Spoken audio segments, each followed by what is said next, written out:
All right, guys. So today we're talking about one of my absolute favorite topics. I get so passionate about this because this is really kind of the culmination of all of this anger, all of this desire for liberty. This is the Declaration of Independence. So we're going to take a closer look at it right now and get into some of the text, but also what it means and how it affected people's lives. First thing that we have to understand is that the Second Continental Congress, in the aftermath of Lexington and Concord, they're going to tap Thomas Jefferson. Now, Jefferson was, I think, by all accounts, legitimately pretty genius. And he was only 33 at the time that he writes this. That's really a big responsibility for a relatively young man. He's the primary author. Now, that doesn't mean that others didn't have input into it. There was a whole committee. And then the committee took the words that were written and they took it to the full body who voted on it. And they changed words here or there, added a phrase, or took one away. But the reality is that Thomas Jefferson was the primary author of the Declaration of Independence.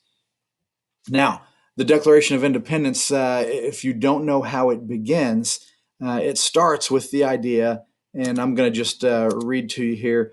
When in the course of human events, it becomes necessary for one people to dissolve the political bands which have connected them with another, and to assume among the powers of the earth the separate and equal station to which the laws of nature and nature's God entitle them. A decent respect to the opinions of mankind requires that they should declare the causes which impel them to the separation. And so, what we see here is this is very polite, it's very dignified. They're saying, we have been tied with Great Britain, we have been tied to the English, and now there have been such egregious acts, there have been such a lack of justice that we are longing for separation, and we're going to explain not only to the king and to parliament, but to the rest of the world exactly why we deserve, why we need, and why we are going to be willing to fight for our independence. I love that. Now, it goes on, and maybe even more importantly, here it says, we hold these truths to be self evident that all men are created equal, that they are endowed by their Creator with certain unalienable rights, that are among these are life, liberty, and the pursuit of happiness. That comes directly from John Locke, right? One of these big time Enlightenment thinkers. So Jefferson borrows heavily from the Enlightenment thinkers of the day. I'm going to continue on from there. That to secure these rights, governments are instituted among men, deriving their just powers from the consent of the governed. That whenever any form of government becomes destructive to these ends, it is the right of the people to alter or to form as, excuse me, I lost my place, or to abolish it, and to institute new government, laying its foundation on such principles and organizing its powers in such form as to them shall seem most likely to affect their safety and happiness. So, again, the idea here is he is boiling down 100 years of Enlightenment thought from major works, the beliefs of what we can consider now the American people. We've yet to win the war for independence, but we're declaring our independence. We believe ourselves now to be Americans. He boils 100 years of Enlightenment thought down into a few short paragraphs, and he does it beautifully, right? It's going to include things like natural rights, those ideas of life, liberty, and the pursuit of happiness, or as John Locke would have put it, the pursuit of property. He talks about the consent of the governed, that yes, we need governments, but governments gain their power only when we consent to give them some. And that when they have that power, they have a specific role and responsibility, right? That government is really kind of constrained to doing only the things that secure our natural rights. There's a lot going on here, and he really sums it up very nicely. This document is, I think, very powerful. It clearly outlines all the logical justifications for separation. After the portion that I read you, it's just a long list of grievances. Here is where the king has trampled on our rights. Here is where justice has been denied. Here is where rights have been trampled upon. It just goes line after line after line explaining, and it talks too about. I mean, we tried to address those grievances. We tried to plead with the king. We tried the diplomatic approach. This has really come to it. This I love. It is the greatest breakup letter in the history of mankind. It's so polite yet poignant.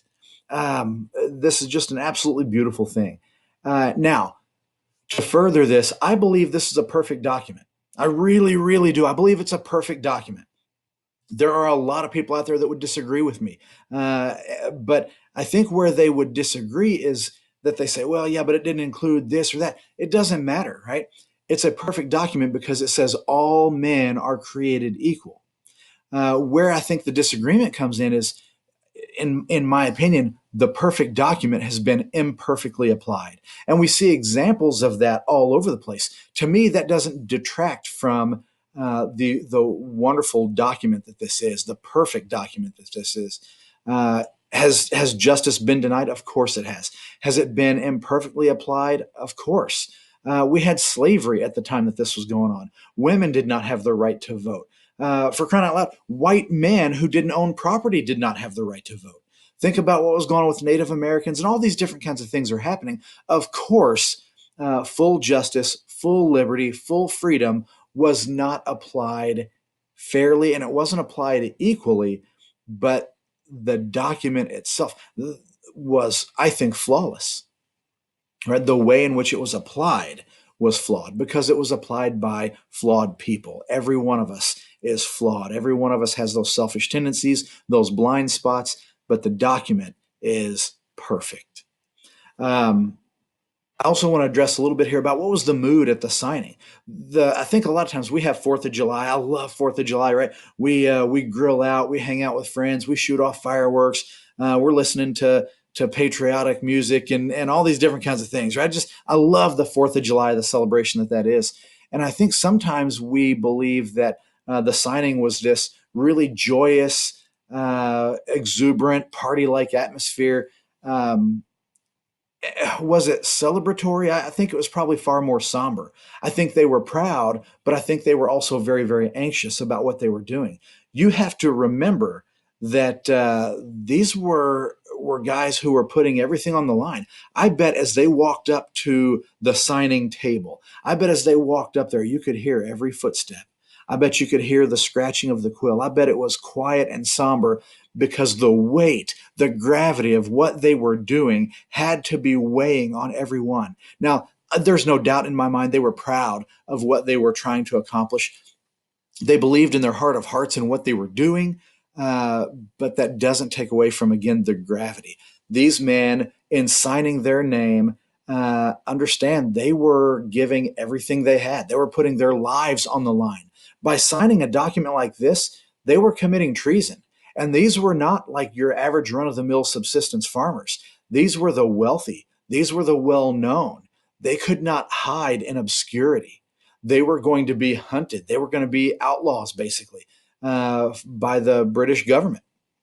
So committing treason, that's a death sentence, as we've talked about before. So they were putting their lives, their fortunes, their reputations, and those of their families on the line. If we lose this revolution, these men will be hunted to death, right? So I believe they were aware of that. They knew the price of what they were doing, and yet they did it anyway. I have incredible admiration for people of such conviction, right? What do we believe in so strongly that we would be willing to put our life, our money, our reputation, everything on the line for? What would you be willing to die for?